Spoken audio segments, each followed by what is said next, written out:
فربط علينا آمين آمين ثم آمين والتحياتهم فيها سلام وآخر دعواهم الحمد لله رب العالمين يا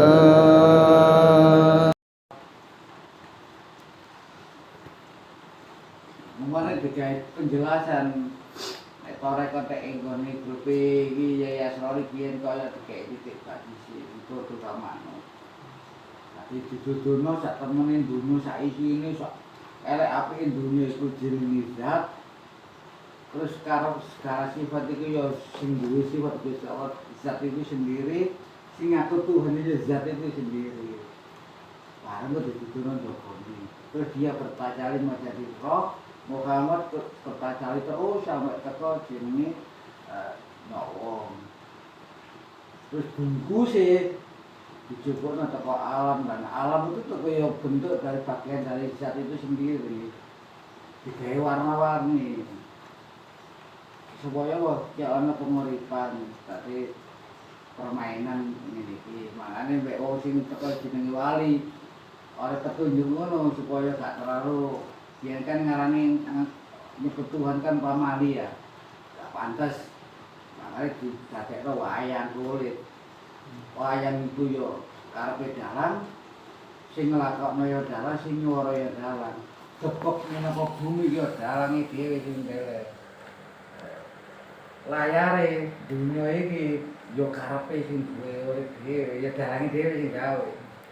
Penerange utawa mahkotae cahayane yo karepe dalan dhewe, gak ono liya. Sing mlebu neraka yo karepe sing duwe urip, sing mlebu swarga yo sing duwe urip. Ana sing gak teko nggone iku, berarti dunya yo ono, bakale urip permanen dengan ada yang baru, surat Al-Baqarah itu.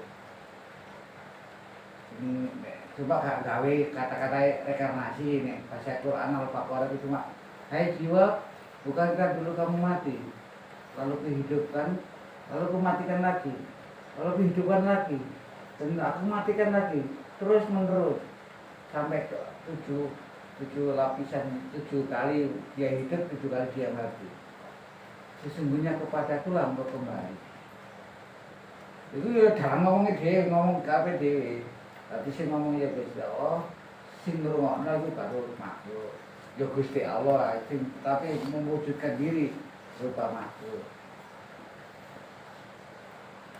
Jadi perjuangannya dua alam pikiran kok. Hari didorong lu cek paham. Nek syariat-syariatan kan cuma kayak kondong. Nek Gusti Allah netokno zaman akhir, ada nabi akhir bernama Nabi Muhammad. Kondone iku 5 waktu, rukun salat 5 waktu. Sebagai penyempurna, nyempurnakno agama-agama yang bergaul. Bahasanya wong kejawen, di mana adat yang tidak sesuai dengan zaman, maka dia harus dimusnahkan. Bukan dibuang, tapi dia akan dimunculkan kembali dengan cara-cara yang baru, versi yang baru, tanpa mengurangi nilai dari yang kebaikan adat yang pertama. Bukan orang lain, Tuhan itu sendiri. Anaknya aku diiso sholat, diiso poso, ya itu nafsu, ngeri nafsu. Jadi sholat toh, tapi cok rumah iso sholat. Lah kalau rumah iso sholat, terus Gusti Allah ngomong, kalau sih kunjuru, ada jasadmu tak cukuin. Jadi dia sholatin be apa? Artinya itu Gusti Allah dhewe sing merubah wujud atas kemauannya sendiri melalui kun fayakun. Kalau digawe bahasa lain, air lautan itu diproses untuk menjadi garam. Tapi rasa itu tidak bisa diproses, dia tetap sama, tidak jauh berbeda. Disebut al-insanu sirru wa anasiruhu. Jadi rohku kon iki ya rahasiaku, soalnya kan teko aku. Tetapi aku beda, aku ya rahasiamu, tapi wujudku berbeda. Aku sing jauhar awal, sing asli, awalmu sing proses, lalu proses kun fayakun. Makanya bejo-bejo sing dikei hidayah. Kayak bahasane Pasti gak dihidayah yo iku dinasanya nih surat Asy-Syams ayat 8. Sebagian setelah aku sempurnakan tuh penciptaan itu dan kau jiwa, para jiwa aku berikan sebagian jiwa-jiwa itu berikan jalan menuju muttaqin, jalan menuju Tuhan, sebagian aku biarkan dalam kefasikan dan kesesatan. Di setting ngono anjene gak iso ade itu. Aneh beruntung orang-orang yang itu. Bagi jiwa-jiwa yang nggak bisa sampai, dia dikembalikan ke dunia dengan wadah yang baru. Berbulat-bulat oleh waktu tahun bertahun-tahun, akhirnya tibalah kita pada saiki iki mulai gelap oleh hidayah. Biasanya durung sempurna lah saiki. Wis eling gawe ilmu makrifat berarti menyempurnakan apa yang pernah tercipta itu.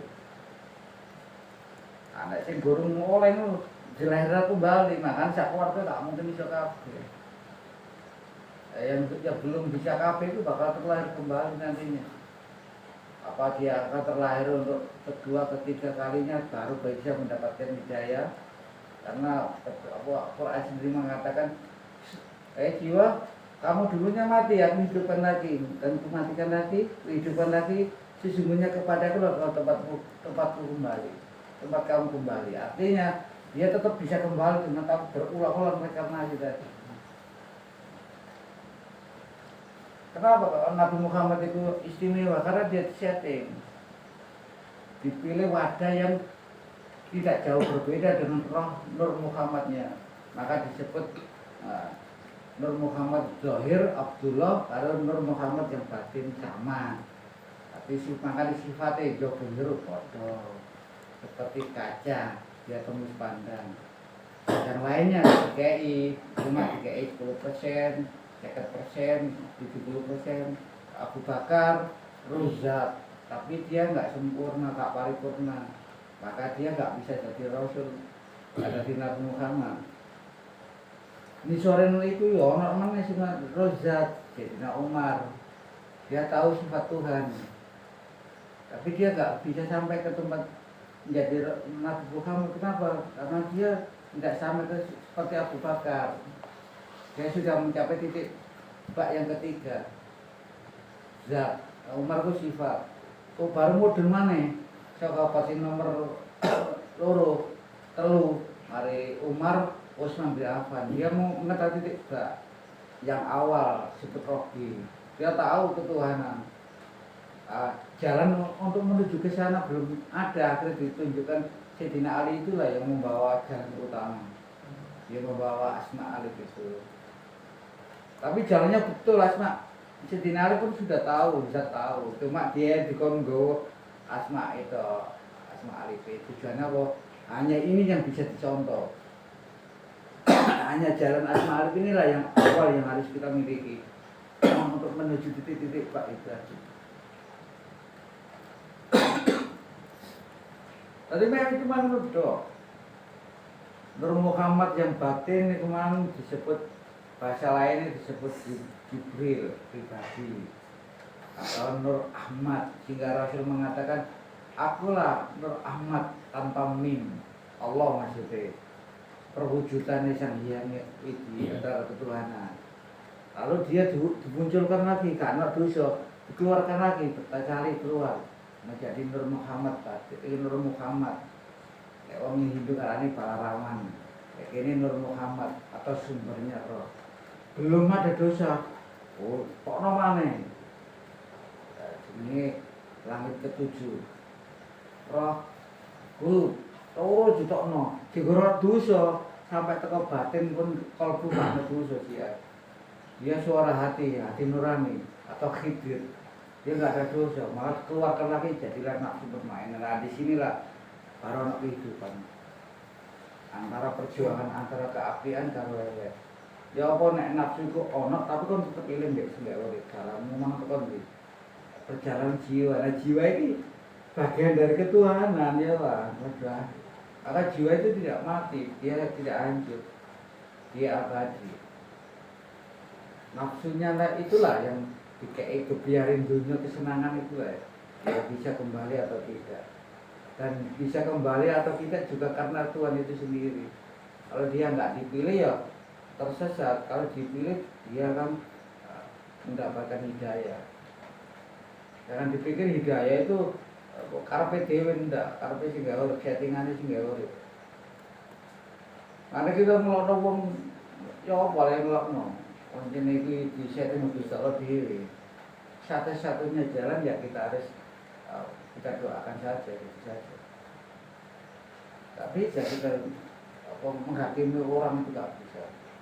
Mungkin tahun ini dia selama hidup di sini sekarang ini dia nggak dapat hidayah. Tapi ketika dia sudah meninggal, suatu saat dia akan terlahir kembali dengan wadah yang baru. Siapa tahu kehidupan yang baru banyak kesempatan, diberikan kesempatan dapat hidayah. Terus diulang-ulang deh Gusti Allah dhewe.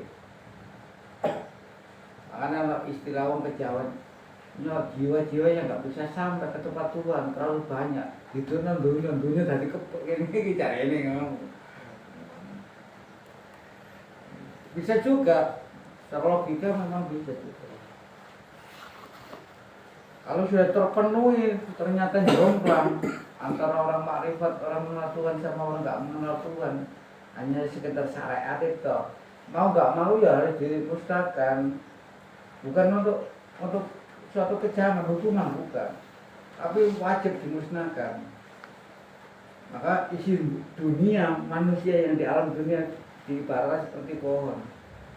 Agar pohon ini tidak kering, daunnya harus dipotong bagian ranting-rantingnya. Bukan untuk dimusnahkan, tapi justru demi kemaslahatan agar pohon itu tumbuh, akan bersemi daun-daun yang baru. Nah, disitulah dia akan hidup terus. Sama dengan manusia. Bagi jiwa-jiwa yang belum sampai ke tempat Tuhannya, lalu dilahirkan ke dunia buat kerusakan, jomplang antara orang mengenal Tuhan sama orang nggak mengenal Tuhan. Mau nggak mau yang nggak mengenal harus dipapras, harus dimusnahkan. Tapi untuk apa? Untuk kemaslahatan manusia, manusia secara keseluruhan. Manusia secara keseluruhan. Kalau Witan dipapras, tujuannya tumbuh daun yang baru demi pohon itu tidak hilang, tidak mati. Manusia, seluruh manusia di dunia ini buat pohon itu tadi, batang pohon tadi. Biar dia nggak mati, mau nggak mau harus sebagian harus dimatikan. Demi kemaslahatan dunia, alam dunia. Dan alam dunia hakikatnya adalah roh. Manusia itu hakikatnya roh, dan roh itu bagian dari ketuhanan. Bukan apa-apa. Ini darahnya secara manusiawi ya, menurut nafsu kita sak norek kebanjiran sing mbledos nuwayu arek cicil iya. Secara manusia iya sakno. Tapi secara hakikat Gusti Allah justru itu demi kemaslahatan manusia, semua manusia yang dimaksud. Justru tak papras wiwitan iki tujuane cek tumbuh daun yang baru. Nah, kalau daun yang baru tumbuh, batang itu tidak akan mati, bahkan akan berguna. Manusia juga sama. Iki bagian kene iki akan kesalahan atene kabeh. Entah gunung meledos gitu. Tapi justru kematian mereka itulah demi kemaslahatan alam dunia ini supaya tidak hancur. Jangan dibilang kok ana gunung meledos bahkan negara akan disendak. Memang itu kehendak alam. Banyaknya mereka yang meletus-meletus di rumah, orang yang mati, yang kebanjiran mati. Itulah demi menjaga kelestarian makhluk yang ada di muka bumi. Pohon itu tidak mati, tidak musnah. Oleh karena itu, orang yang tertimpa bencana, baik itu banjir, gunung meletus, longsor, tidak bisa dikatakan itu suatu kesedihan atau duka atau kesenangan. Tidak bisa dikatakan kesedihan atau suka atau duka, tidak bisa. Tapi itu adalah kebijakan dari Sang Ilahi itu sendiri, karena pada hakikatnya manusia itu adalah roh yang bagian dari ketuhanan. Aku musnahkan sebagian di antara kalian agar dunia ini tetap berjalan. Dan dunia secara keseluruhan adalah yang milik Gusti Allah dhewe, karo Gusti Allah dhewe. Itu yang membuat kita ini harus pandai-pandai berpikir. Biar sakno. Nah, yang masih diberi kehidupan ini memiliki tugas, bukan perintah tapi tugas. Tugas kamu adalah bagaimana kamu menjadi manusia yang bermanfaat. Mereka duwe dunya ya dongakno mereka. Kita doakan yang baik. Bagi pemerintah kalau ada dana kita sumbangkan dana. Jane ngono. Agar berjalan ini pohon-pohon ditebang itu sebagian itu gak dipateni biar tumbuh daun yang baru. Maka tidak bisa karena ditebang itu diarani suka atau duka tidak bisa. Tapi justru sebagian dihabiskan karena demi kemaslahatan dunia. Dunia secara keseluruhan hakikatnya Tuhan itu sendiri yang bertajalin menjadi roh-roh yang dikasih tubuh bernama manusia.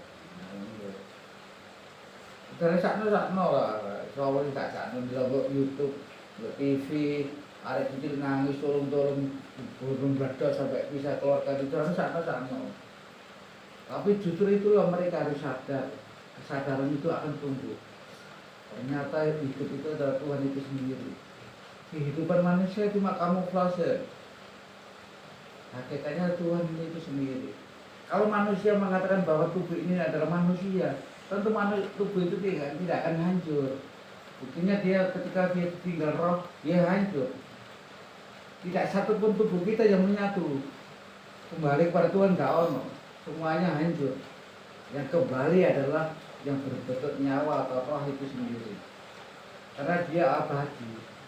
Dan dia akan terlahir kembali dengan wadah yang baru, kesempatan yang baru, dan disitulah siapa tahu di antara mereka akan diberikan hidayah menjadi seorang waliullah. Dan itu akan terus berlanjut sampai Allah menentukan kapan hari kiamat kubra ditutup gitu. Itu rahasia menjadi rahasia Tuhan itu sendiri. Dan kapannya manusia menemui kematian disebut sang waktu. Nah sang waktu itulah yang disebut ketuhanan juga. Maka alam tingkat ke-10, langit ke-10, tempat roh itulah yang disebut alam sulung, alam waktu. Dan makhluk ciptaan ini yang berupa tubuh ini dan dedaunan yang berupa fisik-fisik ini masuk dalam kategori di dalam naungan atau lingkaran sang waktu. Sang waktu itu bisa dikatakan takdir, kapan dia harus mati. Tapi jiwa tidak akan mati, dia akan terlahir kembali, dia selalu hidup karena dia bagian dari Tuhan. Sama dengan sebutir garam tadi, dia menjadi sebutir garam dari mana? Dari air lautan yang diproses melalui proses. Sama dengan roh, hakikatnya dari Tuhan diproses melalui kun fayakun. Jadilah dia garam, tapi ketika dia diambil kembali menuju air lautan, maka mau nggak mau garam sebutir garam tadi harus hancur. Karena memang asalnya air harus kembali. Jadilah air lautan itu sendiri. Sekarang ini kan mau kadang-kadang pinter ngopi. Oh, kena najis bola tuh, kena anu dilakukan kiri itu tuh. Iya, mungkin secara syariat betul, mungkin betul. Tapi Allah kan tidak memandang rupamu, tidak memandang badan, pakaianmu, tempatmu. Yang aku lihat adalah hatimu, atau yang dikenal dengan kolbum. Nah, jiwa kolbu itu hakikat bahasa lain itu roh. Atau jiwa mulhama. Itu yang harus kita pahami. Jiwa mulhama itu tempatnya kolbu mukmin baitullah. Hatinya orang mukmin adalah masjid Allah. Yang sholat di situ adalah Allah sendiri. Makmumnya adalah bahasa makmum itu adalah suaranya sendiri. Kalimatnya adalah takbir Allahu. Dia yang hidup. Akbar adalah seluruh alam inilah. Tidak ada siapa-siapa kecuali dia yang bersendirian. Maka dia disebut dalam jari orang juga. Selama ini pelajaran itu ya nggak ada. Kenapa para yai, para ustadz kok sampai menyimpang, ngejak tarung, karena merasa benar. Memang dikarepno tidak ngomong. Mereka tidak dapat hidayah. Dia hanya mempelajari kulitnya saja. Tapi secara hakikat dia disetting kalau Gusti Allah tadi ngomong itu. tidak perlu heran anak ustaz melok bid'ah sini. Makanya orang kecewa ngarani wis kenal Tuhan menyatu kembali pada lautan garam gak ada aturan. Ane tadi garam diatur. Ini diwadah plastik, ini diwadahi ilmu. Tapi ketika dia kembali pada air lautan nggak pakai aturan karena dia menjadi jalannya dia. Itu yang disebut wahabiyah itu. Dia kembali pada asal usulnya. Datangnya dari Allah harus kembali pada Allah. Disebut innalillahi wa inna ilaihi raji'un. Tapi nggak semua kembali karena keinginan sang penciptanya sendiri. Kalau semua kembali kosong dunia, makanya harus dikembalikan atau sebagian harus dibikin rusak atau menjadi fasid atau dia terlahir kembali. Apa yang dikatakan orang seorang